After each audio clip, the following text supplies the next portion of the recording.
예, 국민의힘 한동훈 대표가 연일 용산 대통령실을 겨냥한 듯한 발언 수위를 높이고 있습니다. 화면으로 준비했습니다. 저도 그게 필요하다고 생각합니다. 대통령 비서실의 비서 일각이든 간에 그렇게 익명성 뒤에 숨어서 민심과 동떨어진 얘기할 게 아니라 대통령실의 인적 쇄신이 저는 필요하다고 생각합니다. 그것이 정부와 여당이 민심에 따라서 쇄신하고 변화하고 개혁하는 중요한 출발점이 될 거라고 저는 생각합니다.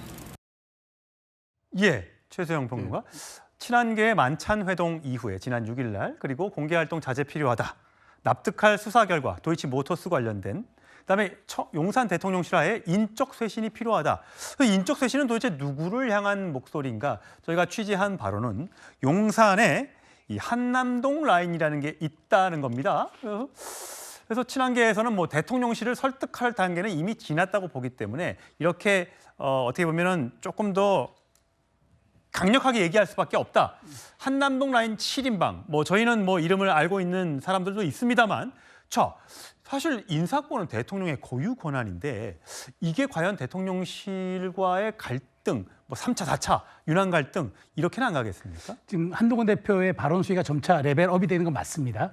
그런데 왜 이렇게 지금 높아갈까? 저는 일단 이게 재보궐선거와 무관하지 않다고 봐요. 지금 목전에 지금 닥친 수요일날 선거잖아요.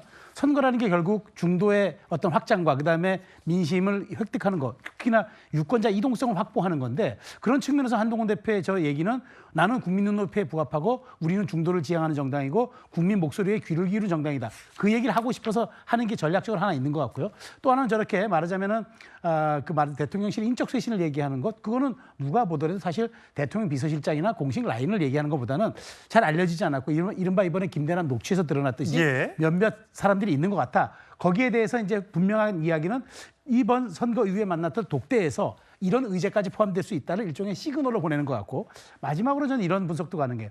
명태균 씨 논란이 있으면서 한동훈 대표가 굉장히 지금 좀 정치적으로 유리해졌어요. 굳이 유불을 따진다면 지금 자기의 이름은 한 번도 거론된 적이 없고 이른바 이것이 구태정치라고 선을 그었잖아요.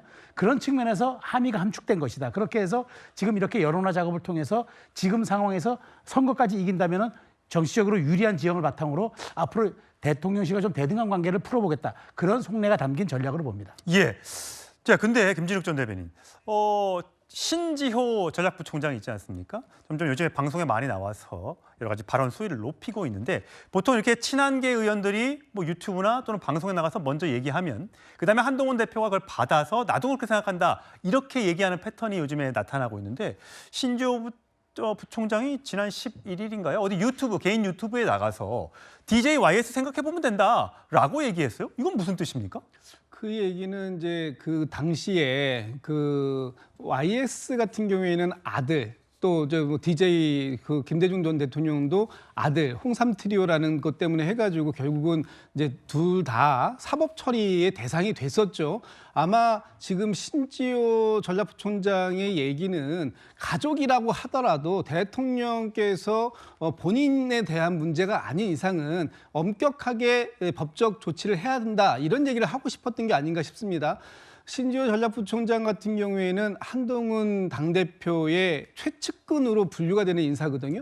그런데 그런 인사가 먼저 이렇게 그 강력한 주문을 하고 있어요. 이것이 과연 혼자 개인적인 생각일까? 아니면 한동훈 대표와의 어느 정도의 사전 교감이 있은 이후에 발언을 하고 있는 것은 아닌가 이렇게 본다면 지금 이 한동훈 대표도 그렇고 뭔가 친한계 쪽에서는 김건희 여사에 대해서 특검법을 통해서 법을 통해서 어떻게 해결을 봐야지 그 전에 이 문제를 다른 방식으로 해결할 수 있는 방법이 없지 않는가. 그것이 국민 눈높이에 부합되지 않는다라는 거 이런 부분들을 지금 얘기하고 있는 것 같은데 과연 앞으로 독대에서 그 한동훈 대표가 윤석열 대통령의 영린이라고 하는 김건희 여사의 이 리스크 부분을 어떤 방식으로 풀어낼 것인가 하는 부분들은 굉장히 좀 지켜볼 필요가 있을 것 같습니다. 송영원 대변인.